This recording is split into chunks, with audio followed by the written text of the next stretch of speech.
L'élevage des phasmes, du moins pour les espèces, simple, est particulièrement accessible à tous, tout en s'avérant passionnant. Les phasmes seront accueillis dans un vivarium qui pourra être en verre ou en plastique, terrarium, ou grillagé, flexarium, certaines espèces ayant des préférences à bien prendre en compte. Il est possible de trouver le matériel adéquat en boutique spécialisée, ou pour les bricoleurs, de le fabriquer soi-même. Dans tous les cas, il est important de toujours prévoir une bonne aération, cela étant même primordial pour la survie de beaucoup d'espèces. Le vivarium aura un espace suffisant pour assurer une mue correcte, la hauteur du terrarium sera environ 2,5 fois la longueur de l'adulte. La plupart des phasmes muent la tête en bas, et faute de place suffisante, rateront leur mue et n'y survivront pas. Il est aussi important d'adapter les dimensions du vivarium au nombre d'insectes détenus. Les phasmes ne vivent pas dans le noir. Même si beaucoup d'espèces ont une activité surtout nocturne, un éclairage suffisant leur sera nécessaire, et respectera un cycle jour-nuit. Un bon éclairage naturel ou une lampe LED peuvent suffire, un éventuel éclairage propre au terrarium conviendra aussi s'il ne chauffe pas trop au regard de l'espèce accueillie. L'hygrométrie et la température sont propres à chaque espèce et influent considérablement la réussite voire la survie de l'élevage, certaines espèces étant plus exigeantes que d'autres. Il est important de vaporiser régulièrement le feuillage afin de permettre aux phasmes de boire, c'est également l'occasion de maintenir si besoin l'humidité nécessaire à l'espèce. Il est important d'être conscient que cette eau sera consommée par des insectes fragiles et sensibles, et doit en particulier être exempte de pesticides ou d'excès de chlore. À noter aussi qu'une eau calcaire nécessitera beaucoup plus d'entretien pour les parois vitrées. Afin d'éviter une stagnation d'eau en fond de vivarium, on y disposera un fond absorbant. Le plus simple et efficace est souvent d'utiliser du papier essuie-tout, il absorbera l'excès d'humidité tout en facilitant le nettoyage régulier des déchets et la collecte des œufs. Un substrat tel que l'humus de coco, disponible en boutique spécialisée, permet des décors plus naturels et une bonne maîtrise du taux d'humidité, mais complique l'entretien.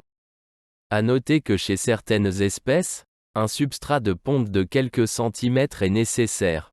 On utilisera dans ce cas un mélange 50-50e d'humus de coco et de vermiculite. Celui-ci peut être disposé dans un pondoir. Concernant la nourriture, les phasmes se nourrissent exclusivement feuilles de végétaux fraîches, et chaque espèce n'accepte que certaines plantes bien spécifiques. En captivité, les plantes nourricières d'origine ne sont pas toujours disponibles voire connues, il faut donc employer des plantes de substitution acceptées par les insectes.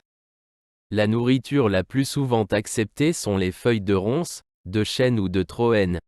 Il est indispensable de se renseigner avant l'acquisition d'une espèce sur son alimentation, et de s'assurer pouvoir fournir ensuite là où les plantes nourricières pendant toute la durée de l'élevage. Concrètement, la nourriture sera présentée sous forme de tiges feuillues fraîchement cueillies, mises à disposition avec une réserve d'eau alimentant la plante tout en préservant de la noyade les insectes. On peut par exemple utiliser un pot à confiture dont on percera le couvercle de quelques trous pour passer l'extrémité des tiges dans l'eau, ou les petits pots à épices disposant de couvercles déjà percés. La nourriture sera remplacée dès qu'elle n'est plus fraîche ou qu'elle risque de manquer. Par exemple, dans de bonnes conditions, des ronces fraîches en quantité suffisante peuvent se conserver environ une semaine. On veillera particulièrement, lors du changement de nourriture, à ce que des phasmes en particulier les plus jeunes ne restent pas cachés dans les branchages. Cela arrive fréquemment même aux plus expérimentés. Une inspection minutieuse est impérative, et une quarantaine des déchets recommandés avant de les jeter. On évitera bien sûr par précaution, malgré leur caractère recyclable, d'évacuer ces déchets dans le jardin ou la nature. Une fois adultes, la plupart des espèces vont commencer assez rapidement à pondre, souvent quelques œufs par jour. On veillera à la bonne fécondation des femelles par leurs mâles, ce qui ne présente souvent pas de difficulté, et s'avère facilement observable. Les mâles peuvent rester très longtemps, voire en permanence, sur le dos des femelles. Le principal problème est de gérer la croissance des mâles, souvent adultes bien avant les femelles, et d'une durée de vie plus courte. Le risque est parfois réel qu'ils meurent avant d'avoir pu féconder les femelles. À noter toutefois que certaines espèces peuvent se reproduire par parthénogénèse, c'est-à-dire sans fécondation par un mâle, les œufs ne donnant alors que des femelles. Les œufs seront collectés régulièrement, séparés des déchets et excréments, et placés en couveuse. Il est important d'effectuer ce tri minutieusement à chaque nettoyage régulier du fond du bac, et de ne jamais jeter les déchets dans la nature ou le jardin, car il est fréquent d'y oublier les œufs. Concernant la couveuse, la version simple consiste en une simple boîte en plastique, par exemple un Braplast, au fond de laquelle est déposé un fond de vermiculite maintenu à l'humidité adaptée pour une bonne incubation. Une version plus élaborée consiste à tendre une compresse ou une très fine moustiquaire au-dessus du substrat humide, vermiculite ou humus de coco, sans contact direct. Cela limite les risques de moisissure ou humidité excessive, et facilite la surveillance des œufs, ou leur transfert ultérieur. L'incubation a une durée très variable selon les espèces, de quelques semaines à quelques années, la plupart du temps, quelques mois. C'est le bon moment, si les pontes sont importantes, pour réguler la population de votre élevage, en cédant ou détruisant des œufs si nécessaire. De même que les œufs sont pondus un par un, les naissances seront souvent très étalées dans le temps.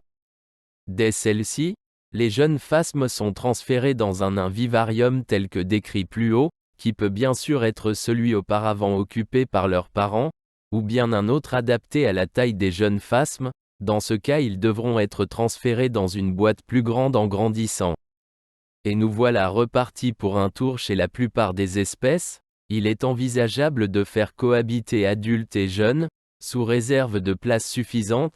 On préférera par contre, si le cas se présente pour les espèces à cycle court et bonne longévité, éviter de maintenir ensemble des adultes de 2 générations, ce qui sera facteur d'appauvrissement génétique de votre souche.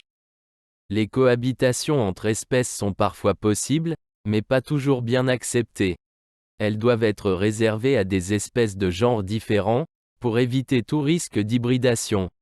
Et elles ne manqueront pas de compliquer la tâche de collecte des œufs. Ce type d'expérimentation restera donc plutôt réservé à des éleveurs expérimentés. Je vous remercie sincèrement d'avoir pris le temps de regarder ma vidéo. Si vous avez des questions, posez-les-moi en commentaire. Abonnez-vous à notre page Facebook et YouTube Phasme Auvergne. Phasmement Vôtre.